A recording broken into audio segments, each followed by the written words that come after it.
Have you ever looked back on things that you've done in the past and thought, who was I then? How was I so confident, yet I was maybe so naive or so fresh at what I was doing? Well, that's because you don't get what you want. Get what you believe you are. And that's what I'm going to be talking about today in this episode. Decide you are the woman who wins confidence and identity shifts for female entrepreneurs. And do you know you don't become confident just after achieving? You can actually achieve because you're already deciding that you're confident or you're whatever different quality that you're needing at that time. Because really, your identity drives your success, habits, your energy, your visibility, your results. So that's what I'm going to be talking about today.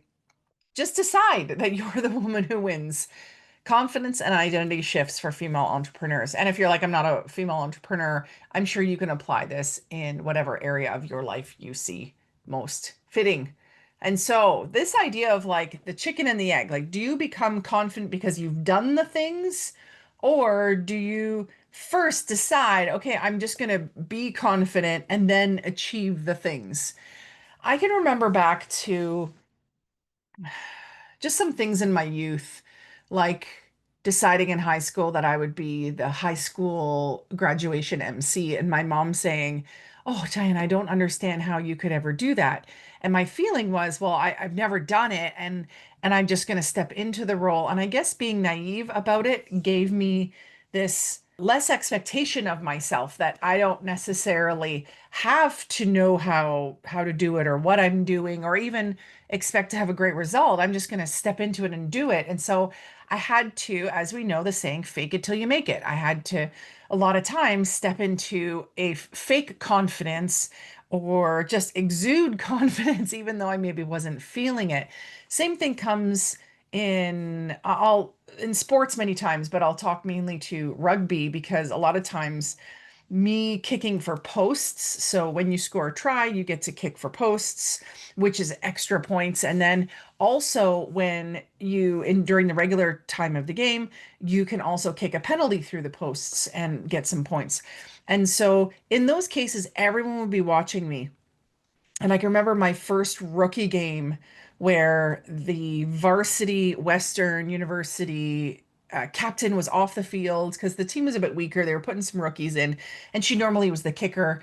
And I was put in, and our captain, other co-captain, played on my club team. And everyone's like, "Who's going to kick? Who's going to kick?" And she's like, "Diane's going to kick. She's a great kicker." But I was a rookie, right? And so in that moment, I had to walk up there like I was confident and walk up there like I knew what I was doing. And I had practiced a lot, so I did know what I was doing. But at that level, with that amount of pressure to get those points, because you don't get to always score a lot of points. The kicks can win or lose a game.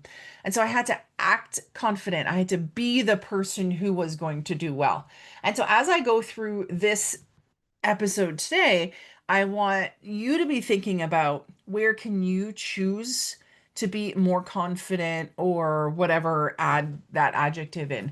Be more of what you want to be or be the person who wins and whatever quality goes along with that.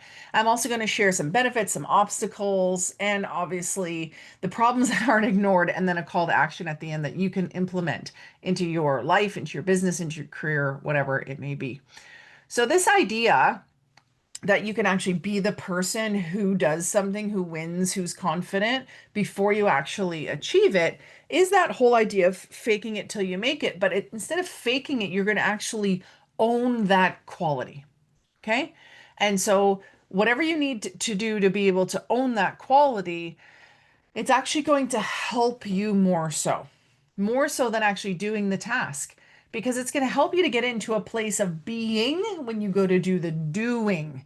So, some of the benefits of doing this, of stepping into this higher identity of yourself, means that you get to fast track your growth when you're doing aligned decision making, right? So as long as the decision making is aligned with your goals and what you're doing, you get to fast track. You get to jump through all of this because you're going to make better decisions. You are going to be more in your power, and it's going to be so much more easy to be able to kind of jump through and maybe even skip some of the steps because you're already being who you need to hit those different milestones or check those different boxes. The second thing is you're going to start to build some really magnetic confidence. I have seen new speakers on stage, and some of them have been terrible, but they're so confident that you're just like, wow, look at them. Good for them, right? And I've also seen some really amazing speakers who you could just feel that they weren't being as confident, and then you were uncomfortable.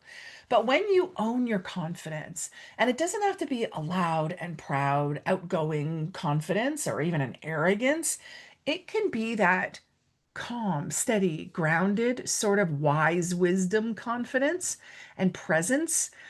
And so, just it doesn't matter how it comes out, how it looks, but when people feel that about you, they are going to be connected to you. They're going to be attracted to you. And then the third benefit is we're going to stop doubting yourself, right? Because you're going to start embodying your future self now. And that's actually a really, really cool experience. In coaching, we can take you through activities where you can meet your future self. You can discuss with them, ask them questions.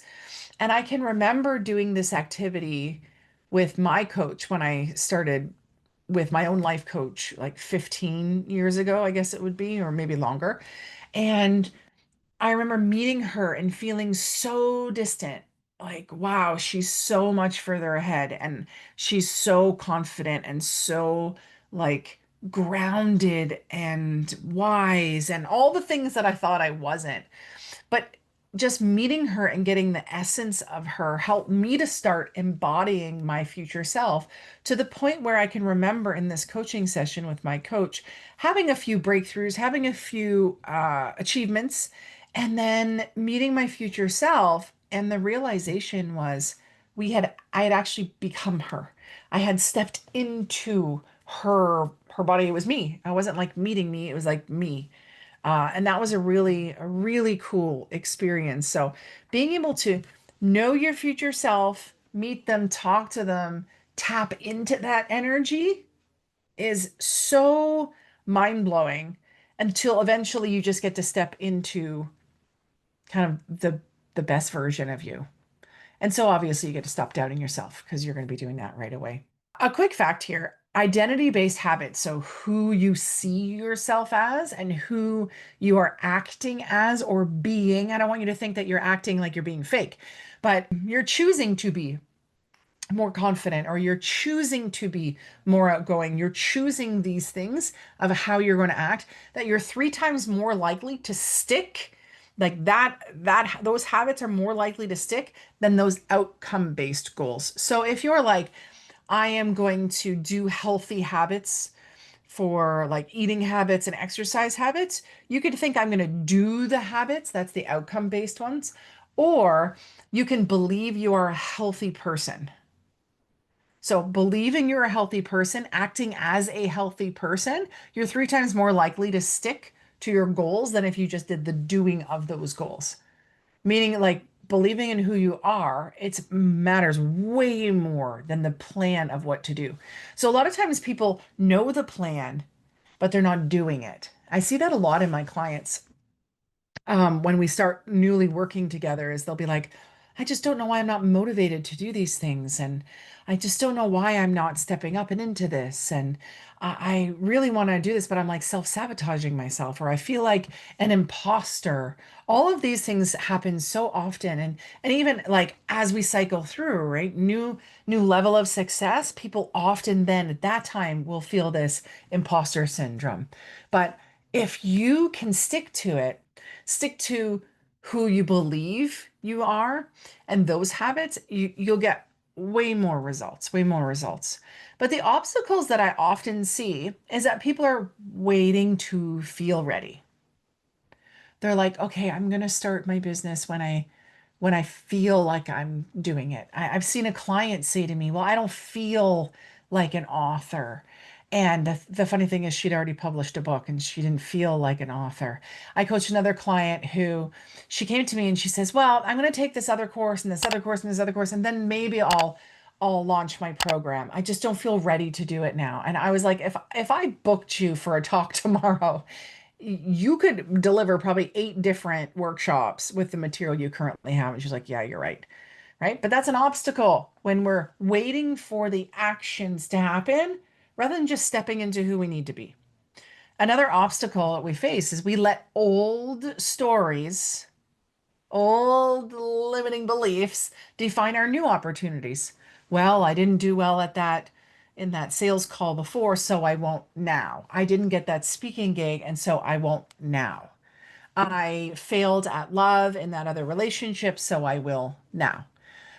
But if we're looking at that, we're mainly just focusing on the results and the actions that were taken rather than looking at who we're being. And so there are moments when maybe, okay, you're doing something new for the first time. Like, for example, when I went and spoke in the States for the very first time, and I did an opening and closing keynote for this conference, this women's convention. And I was like, wow, I've never done this before. But then I was like, okay, I haven't done this. I haven't opened and closed a convention. I haven't spoken in the States, but I've spoken at Canadian events. I have done a keynote just kind of in the middle of it. I'm capable of it. I can do this. I can be the person that's on stage. And so I was able to then transfer that confidence of who I was being in these other situations. And if you're like, yeah, but Diane, I've never done a speaking engagement ever. Well, can you look to something else you did that maybe you were nervous about, but you overcame it and you persevered, or you applied some other qualities that you have? You can let that transfer into this new piece. So, waiting to feel ready is the first one, letting old stories define your new opportunities. And the third one is playing small just to seem relatable or likable. Oh my goodness, you high achieving women. This one happens all the time. We play small because when we're big and we're not around our people, we maybe make them jealous. We maybe seem like we have a big ego, or like when we're, oh, we've got this happening, this good thing, and this achievement, and this, we downplay it all so that other people don't feel less than, or jealous, or that we seem more egotistical, and we want to be able to relate to them. So we'll like, oh well, yeah, oh this, like someone compliments you and you say, oh, this old thing, oh well, I've had this forever. And we kind of, we push back compliments as well because we want to be relatable and we want to be likable, but really we're not stepping into our brilliant selves.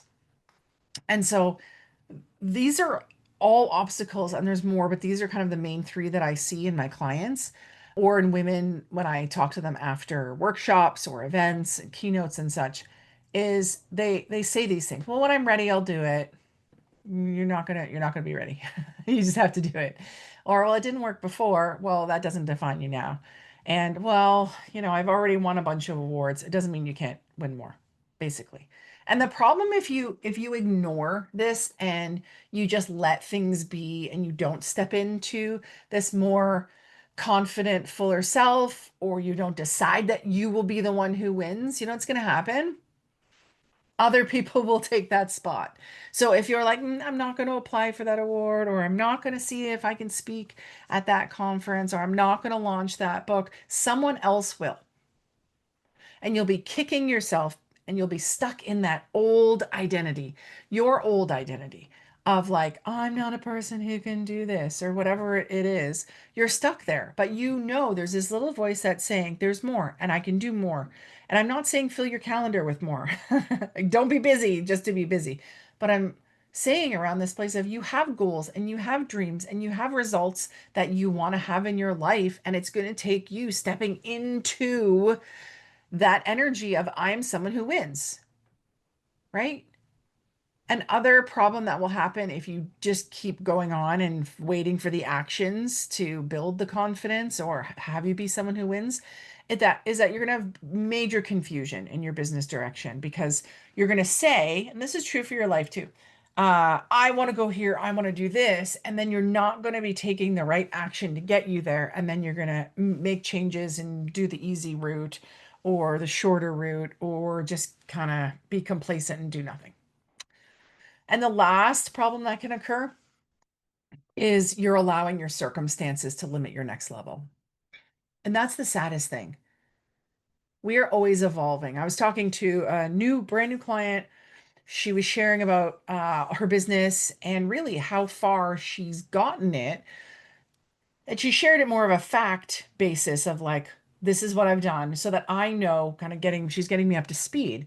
And then she's talking about where she wants to go next. And she's like, yeah, but I've never done that. And I was like, yeah, but look at you. Like a few years ago, you hadn't done any of the stuff that you now know how to do and are doing in your business. And I'll tell you, the person that she was on day one to the person that I have met her as, and then now the person that she'll be in like 3 to 6 months after working together, it's just going to be better, better, better every single time. But if you allow your circumstances to limit your next level, you're not going to get very far, right? And I want to share one last story and then I'm going to wrap this up here. I have been very grateful that I have been given some, I would say, naive confidence at some parts in my life. I've also been very blessed to have a mother and a father, but oftentimes my mother, she believed in me so much, so much. You can do it, you can do it. That I would be in times in my life where I'd be like, I can't do this. And then I'm like, no, but mom says I can. I don't know how, but mom believes I can. And so therefore, like I can. And I've just stepped into that kind of false confidence almost, that inflated by somebody else confidence. And I've stepped up. But there are so many times where I have just not felt like I was where I needed to be and doing the things that needed to do to be wherever I was at that moment. And I had to decide. And sometimes I decided to be a wallflower at events and to downplay my accomplishments and act more like a student than show my intelligence or knowledge of the industry. And other times I stepped in and I stepped up and I painted this picture of myself, of who I really want to be in those situations. And it's not always easy. I get it. It's not always easy to be confident. But could you pick that you are going to be the woman who wins? Like, someone's got to win. So could it be you? Could it be you? It totally could be. So the kind of call to action, the final thing I'm going to leave you with today is I want you to finish this line. Maybe the win or confident aren't words for you, but if you were to finish the statement, I am the woman who, and you added in an adjective, and maybe it's not that I am the woman who wins, I am the woman who's confident, but is it I am the woman who is relentless. I am the woman who is abundantly creative. I am the woman. How would you fill that in? I'm really curious. Let me know. Send me an email, diane@dianerolston.com, or comment on whatever social platform you see this posted through, or even send me a DM. What would it be like if after you made that comment, that statement, I am the woman who, that you started acting like her today? Not once it's proven, not once you say, oh, okay, I am a woman who's confident because I did X, Y, Z, but just decide that you're going to be that because you've already decided. And I promise you that if we spent a little time together, I could probably find many instances where you have been these things and we could easily transfer it over. Because honestly, waiting for the actions to happen is going to be much harder than just deciding today to be that woman. Identity precedes action. You've got this. If you haven't yet, share with a friend, hit subscribe, and the next bunch of episodes that I have coming up are bolder. They're more powerful. I was in this energy for a while of really wanting to speak to you in those moments of obstacle and hardship and overwhelm and not feeling like yourself and things not going your way. And now we're on the up. Now we're in this area of more boldness, more power, more being unapologetic, stepping into that motivation, that inspiration to get you moving towards your goals. And letting you know, I just have brought on a couple of clients, though I do have probably two more spots for one-on-one coaching clients. If this is something that you have been pondering or you're curious about, send me an email, diane@dianerolston.com, and let's have a chat. Until next time, stay dynamic. Bye.